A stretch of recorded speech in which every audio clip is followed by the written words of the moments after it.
Welcome back to the channel. In today's video, we are evaluating the biological approach. We'll break down its key strengths and weaknesses using core psychological debates like determinism, reductionism, and nature versus nurture, whilst also considering the practical applications and scientific rigor of the approach.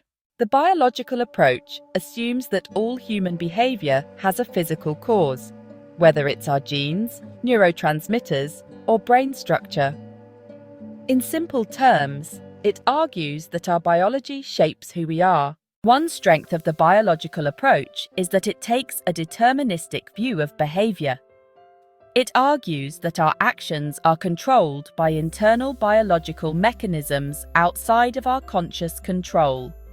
For example, Rain et al. Used PT scans to show that murderers who pleaded not guilty by reason of insanity had reduced activity in the prefrontal cortex, which is linked to aggression, suggesting that criminal behavior is determined by dysfunctional brain activity.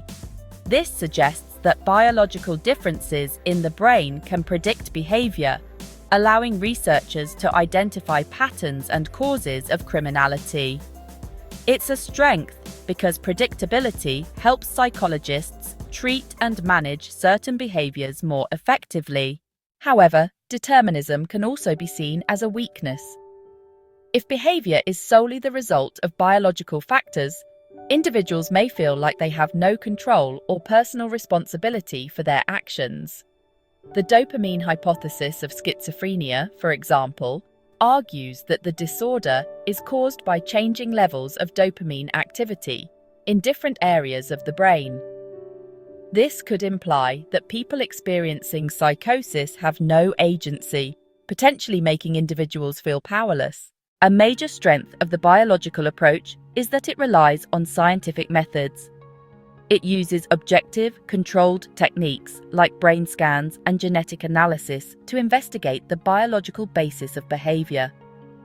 For example, Baron Cohen et al. Used fMRI scans to study the amygdala in individuals with autism. They found reduced activity in this region, which is associated with difficulties in emotional recognition and social interaction. This objective and replicable data enhances the credibility and reliability of findings in biological psychology. Despite this, the biological approach is highly reductionist. It simplifies complex psychological disorders to purely biological explanations. For instance, the dopamine hypothesis reduces a complex behavior like schizophrenia down to a chemical imbalance. While this may be useful for developing medication, it ignores important psychological and environmental factors, such as childhood trauma or stress, which also contribute to the onset of mental health disorders. This oversimplification can lead to an incomplete understanding of behavior. Another major strength of the biological approach is its practical applications, particularly in the development of treatments for mental illness.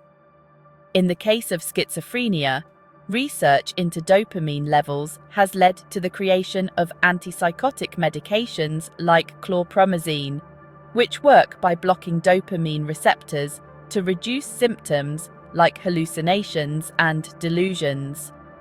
These treatments have improved the quality of life for many individuals and show how useful the biological approach can be when applied to real-world problems effectively. One significant criticism, however, is that the approach strongly favors the nature side of the nature versus nurture debate.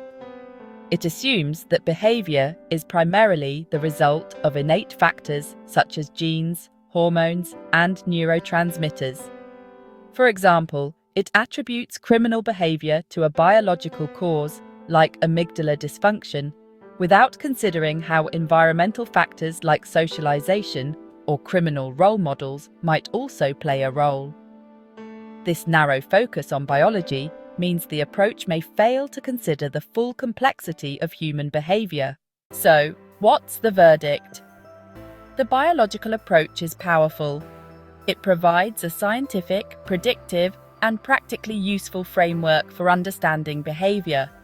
But it also has limitations.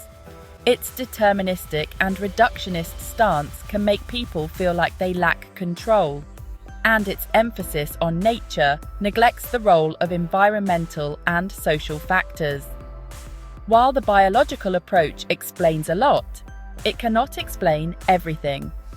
Human behavior is far too complex to be understood through biology alone. To get a complete picture, we need to consider multiple perspectives, from cognitive to behavioral to psychodynamic approaches. Only then can we fully understand what makes us who we are. Thanks for watching. If you found this helpful, don't forget to like and subscribe.